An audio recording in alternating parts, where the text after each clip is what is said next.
Center in Austin, night number 1. And we have 4 races in the books, and we turn our attention to the women's 100 fly.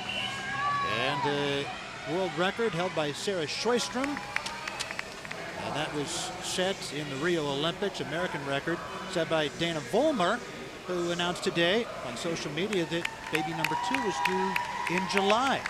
Eva Merrill of USA is in lane 4, had a remarkable junior career. She's just 16 years old, national age group record holder in the 100 fly, held until Regan Smith broke it last month, 11th in this event at the Olympic trials. Yeah, this is another young swimmer to look for, the United States.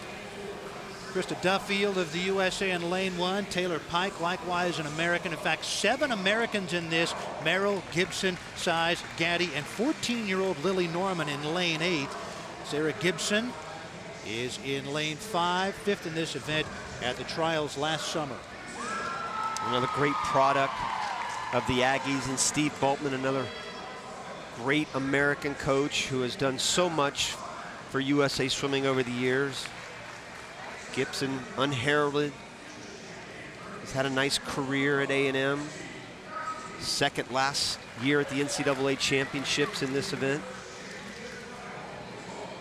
Gibson had won the SEC title. Part of USA's silver medal winners last month in the 800 free relay at the short course worlds. Gibson will be in lane 5. And 16-year-old Eva Merrill just above her in lane 4. A lot of young swimmers here, 14, 17, 16, 16, 17. A lot of teenagers here in this final of the 100 fly. Lane 4, Eva Merrill of the U.S. Lane 5, Sarah Gibson, senior this year at Texas A&M. Lane 3, Rebecca Smith of Canada, likewise just 16 years old, from Red Deer, Alberta. Smith has the lead at the turn by 8/100ths. Merrill was long on that first turn there, but Gibson comes off fast.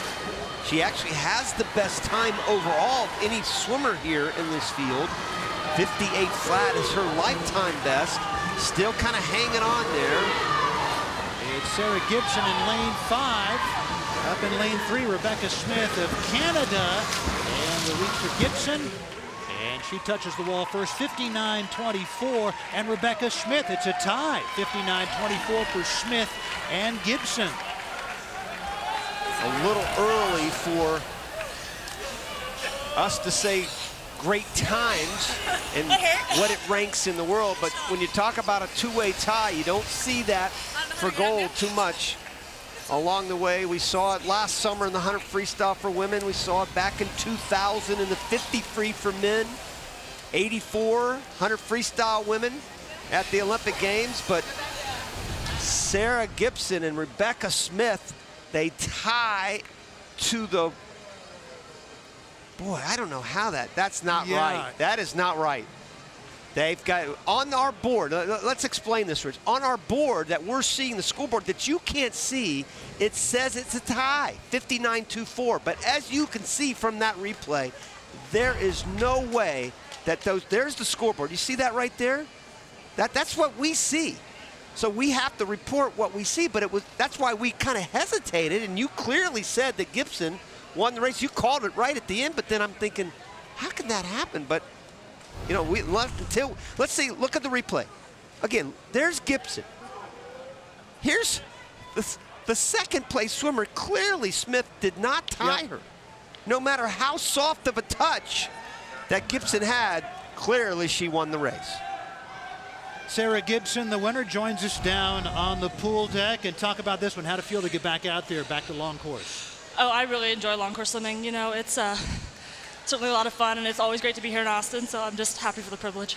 I guess I have to ask you, when you looked at the scoreboard, obviously you saw one by your name, but when you saw the one by Smith's name, did you really think you tied? I think, it's hard to say, you know, I mean. It's hard to look, I know, in the 100 fly, but when you came in, you had the sense that you felt like you were in control. So when all of a sudden you look up and you see two number ones, a lot of things were probably going through your head. I mean, if I'm swimming well and doing what I need to do, then that's what's important. Right. And I'm just happy that everyone else is doing well as well. So, Right, you know, yeah. it's just, you know, all here for the fun. Yeah, so. that's a good point to make. That's a great time for this time of the year. Congratulations. Thank you.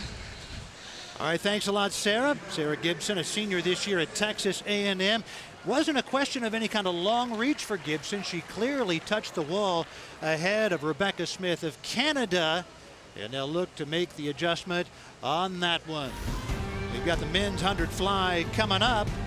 Saito of Japan, Michael Andrew of the USA will be front and center.